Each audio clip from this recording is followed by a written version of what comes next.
ማንታ ሓደጋታት ትግራይ ውሽጣዊ ስብራት ክፍፍልን ዞባዊ ኩናት ውክልና ሓደጋታትን ዘንጸላለዋ ትግራይ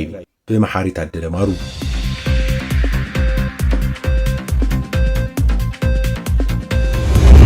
ኣብዚ ወቅት እዚ ትግራይ ክልተ ከበድቲ እናተጋደሉ ዝኸዱ ዘለው ሓደጋታትን መሰከፍ ስጋትን ዝገጠማን ትኾን እዚኦም እውን ቀዳማይ ኣብ ልዕሊ ተኸሲቱ ዘለው ውሽጣዊ ፖለቲካውን ድሕንነታውን ቅልውላው እቱ ካልኣይ ድማ ኣብ መንጎ ኢትዮጵያን ኤርትራን ቅሉዕ እናኾነ ዝመጽእ ዘሎ ኩናት ስለዝኾነ ድማ ክልቲኦም ብዝተፈላለየ ብርኪ ህጹጽ ስጉምቲ ይጠልቡ ውሽጣዊ ቅልውላው ትግራይ ብናይ ተጋሩ ዓቕሚ ዝፍትሑ ጉዳያት እንትኾኑ ኣብ መንጎ ኢትዮጵያን ኤርትራን ዝረአ ዘሎ ከቢድ ናይ ኩናት ፕሮፓጋንዳን ምድላው ወታደራዊ ምንቅስቓሳትን ናይ ባዕሎም ስነ መጎት ዝኽተሉ እንትኾኑ ከምዚ ዓይነቱ ምዕባለ ብዘይ ዝኾነ ዓይነት ውሳነ ንሓዋሩ ስቑኢሎም ዝቕመጡ ስለዘይኮኑ ወይ ናብ ኩናት ወይ ድማ ኾነ ተባሂሉ ናብ ልዝብ ኩነታት ማለት ድማ ዲኤስካሌሽን ዝኣትውሉ ዕድል እዩ ዝህሉ እቱ ምቅርራብ ግጭት ኪንዮ ልዕሊ ዓቕሚ ቀርኒ ኣፍሪካ ብምዃኑ ናይ ዓለም ለኻዊ ኢዳእታውነት ኢንተርናሽናል ፕሪቨንቲቭ ዲፕሎማሲ ዝጠልብ እዩ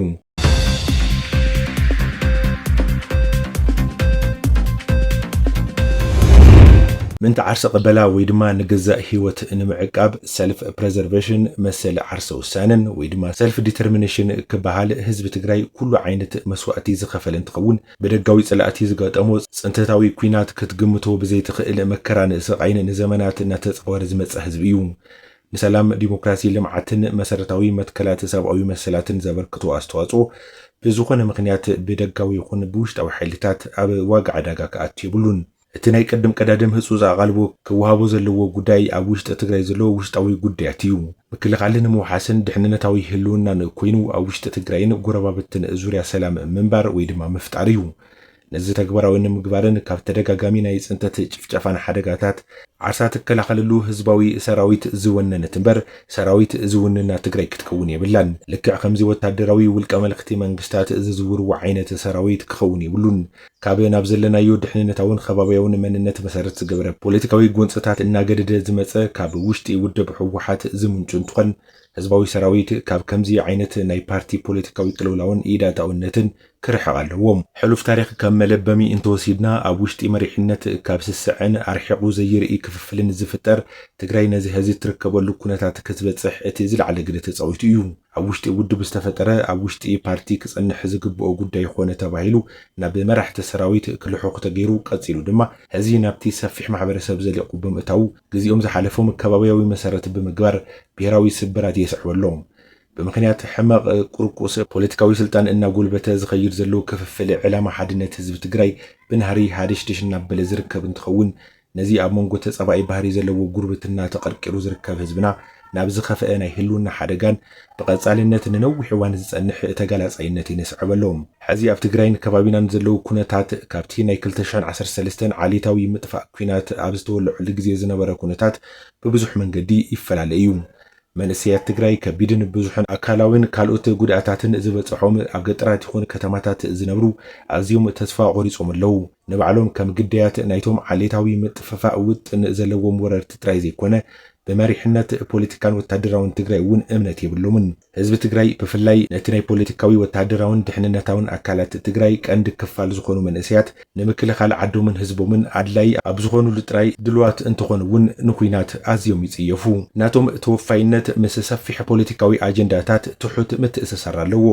ካብቶም ኣብ ቁጠባዊ ኩናት ጥቕሚ ዝርከቡ ቁሩብ ሰባት ጥራይ እዮም ዝተፈለየ ሓሳብ ክህልዎም ዝኽእል እዚ ኣብ ቀረባ እዋን ብዝተወሰኑ ወታደራዊ ኣሃዱታት ኣብ ልዕሊ ሲቪል ማሕበረሰብ ዝተኸሰተ ጎንፂ ጥሕሰት ሰብኣዊ መሰላት ብቐጻልነት ብሄራዊ ሓድነት ተጋሩ እናኸፋፈለ ዝኸይድን ናይ ሕድሕዳዊ ግጭትን ቀጻሊ ድማ ዓሚቕ ክፍፍልን ብምንጻፍ ፖለቲካዊ ሕብረተሰባዊ ሓድነትና ንሓዋሩ በጣጢሱ ዝሓልፍ ሓደገኛ ተርእዮ እዩ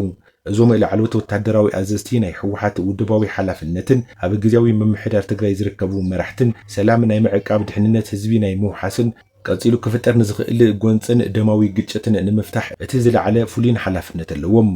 ወታደራውን ናይ ጸጥታ ሓለፍትን ሕገ መንግስታውን ሰብኣዊ መሰላትን ተጋሩ ብዘይ ሃይማኖታዊ ፖለቲካውን ከባቢያዊ መሰረት ዝገበረ ውግንናን ብዘይ ዝኾነ ኣፈላላይ ከኽብሩ ግድን እዩ بتوسخ እውን ልሂቃን ትግራይ ኣብዚ ጉዳይ ሓላፍነት ዝሽከሙ እንትኾኑ ቀልጢፎም ዓዊሎም ድምፆም ከስምዑን ብዝኾነ ሰብ ይኹን ወገን ኣብ ልዕሊ ተጋሩ ንዝኽሰት ንዝኾነ ዓይነት ጥሕሰት ሰብኣዊ መሰላት ብህፁፅ ክኹንኑን ክነፅጉዎን ይግባእ። ንህዝቢ ትግራይ ዘለና ሓባራዊ ሓላፍነት ኣንጻር ናብ ዓመፅ ሓድሽ ግጭት ወይ ተወሳኺ ስቃይ ከምርሕ ዝኽእል ዝኾነ ይኹን ተግባር ብሓደ ንብፂ ክንዛረብ ይገድደና፣ ከነውግዞ ኣለና። ውረድ ካብ ርእስና እውን ክበሃል ኣለዎ። ወታደራዊ መራሕቲ ካብ ናይ ፓርቲ ፖለቲካዊ ውግንና ክርሕቑ ይግባእ። እቲ ፖለቲካዊ መሪሕነት እውን ወታደራዊ ሓይልታት ኣብ ናይ ፓርቲ ፖለቲካ ጎንፅታት ክጽመዱ ካብ ምግባር ክዕቀቡ ይግባእ። ኣብ ውሽጢ ፓርቲ ዝፍጠሩ ክፍፍልን ፖለቲካዊ ጎንፅን ብሰላማዊ ዘተ እምበር ብወታደራዊ መንገዲ ክፍትሑ የብሎምን። ኣብ ልዕሊ ሲቪል ተጋሩ ዘቕንዐ ዝኾነ ይኹን ዓይነት ተግባር ክከላኸሉን ካብ ዝኾነ ዓይነት ፖለቲካዊ ምትፍናን ወይ ድማ ጎንፂ ዘይሻራዊ ክኾኑን ናይ ኩሉ ትግራዋይ ረብሓ ዝውሕሰሉን ኩሉ ትግራዋይ ዝስእሉ ዓይነት ፖሊሲ ክነድፉን ግድን ይኸውን። ኩሎም ሓይልታት ትግራይን ወታደራውን ፖለቲካውን መራሕቲ ሲቪል ማሕበረሰብን ብቐዳምነት ንሙሉእነትን ተፈጻምነትን ውሳነታት ስምምዕ ፕሪቶርያ ትኹረት ክህቡ ይግባእ። ኣብ ህዝቢ ትግራይ ይበጽሕ ዘሎ ገዘፍቲ ጸገማት ብህጹጽ ኣብ ምዕላይ ካተኩሩ ዝግባእ እንትኾን ተመዛበልቲ ወገናት ናብ መረበቶም ምምላስን ኣብ ትሕቲ ጸላእቲ ዝርከብ ህዝብና ሓራ ኣብ ምውፃእን ኣብ ዝተወረረ ግዛእታዊ ሓድነት ትግራይ ክምለስ መፍትሒ ኣብ ምንዳይን ዘድሃቡ ዛዕባታት ከተኩሩ ኣለዎም። ኣብ ሕብረተሰብ ብግሉጽ ዘይዝረበሎም ጉዳያት ከም ከባቢያውነት፣ ሃይማኖታዊ ዝምድና ዘለዎም ጥርዓናት ፍልጡን ቅሉዕን ዘለዎን ህዝባዊ ዋዕላ ክካየድ ኣለዎ። እዚ ኣብ ህዝቢ እምነት ምህናፅን ምጽናዕን ክሕግዝ እዩ። መተካእታ ዝይርከቦ ግደ መራሕቲ ሃይማኖት እንትንምልከት ኣብዚ መዳይ ግደ መራሕቲ ሃይማኖት ኣብ ትግራይ ወሳኒ እዩ።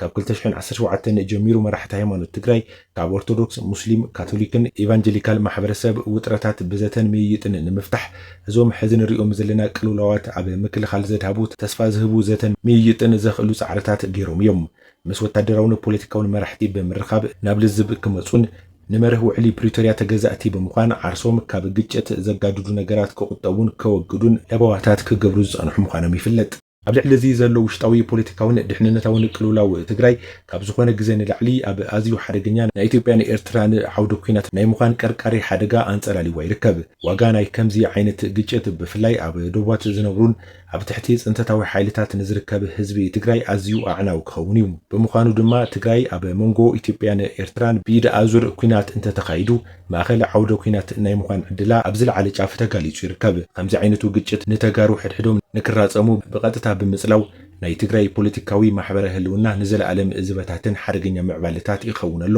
ናይ ብዙሓት ወገናት ወሳኒ ዝኾነ ዓለም ለኻውን ናይ ኣፍሪካ መሪሕነትን ኣብ ዘለወሉ ኩነታት ኣብ መንጎ ኢትዮጵያን ኤርትራን ዝኽሰት ዝኾነ ኩናት ካብ ማእኸላይ ምብራቕ ጎረባብቲ ሃገራትን ተወሰኽቲ ቀጠናዊ ተዋሳእቲ ብምዕዳም ኣካል እዚ ኩናት ኮይነን ዝጽንበራሉ ምቹው ኩነታት እናተፈጠረ ዝቕጽል ዘሎ ይመስል። እዚ ብቐጻላይነት እናተሓላለኸ ዝኸይድ ሃዋህው ይፈጥር። ብሳውዲ ዓረብያን ኤርትራን ኣብ ወደብ ዓሰብ ኢንቨስት ንምግባር ዝብል ኣብ ዝቐረበ እዋን ዝተገለጸ መድረኽ ናይ ዓረብ ኤሚሬት ወኪል ኣብ ቀርኒ ኣፍሪካ ተጊራ ንእትረ ኢትዮጵያ ከም ሓደ መዕገቲ ስልቲ ተገይሩ ክውሰድ ዝኽእል እዩ። ነዘን ዘባዊ ሓይልታት እዚአን ናይ ምግታእን እዚ ኩናት ንምቕራይ ዓለም ለኻዊ ማሕበረሰብ ውህዱ ዝኾነ ዲፕሎማስያዊ ጻዕርታት ዝጠልብ ኩነታት እዩ። ኩናት ውክልና ኣብ ዝውልዕሉ እዋን ትግራይ ኣዝዩ ፈታኒ ዝኾነ ድልሃመት እውን ብቐጻልነት ጎንፅን ክፍፍልን ተጋሩ ዘጋድድ ብድሆ እናዓሙቐ ክኸይድ ዝገብር ኩነታት ክገጥማ ይኽእል እዩ። ስለ ዝኾነ ድማ ወታደራዊ መራሕቲ ካብ ክልቲኦም ተዋጋእቲ ሃገራት ውግንና ነፃ ምዃንን ካብ ክልቲኦም ወገን ክመጽእ ንዝኽእል ዝተፈላለዩ ጸቕጥታት ምምካት ግድን ይኸውን። ብተወሳኺ እውን መሬት ትግራይ ናይዞም ጽንተታዊ ኩናት ዝፈጸሙሉ ጸላእቲ ናይ ኩናት መዐንደሪ ከይኾን ህጹጽ ስጉምቲ ብዓለም ለኸ ማሕበረሰብ ክውሰድ ክንጽውዕን ኩሉ ዝተዋሃደ ጻዕሪ ክንገብርን ኣለና። ብመሓረት ኣደለማሩ ዝተጻሕፈ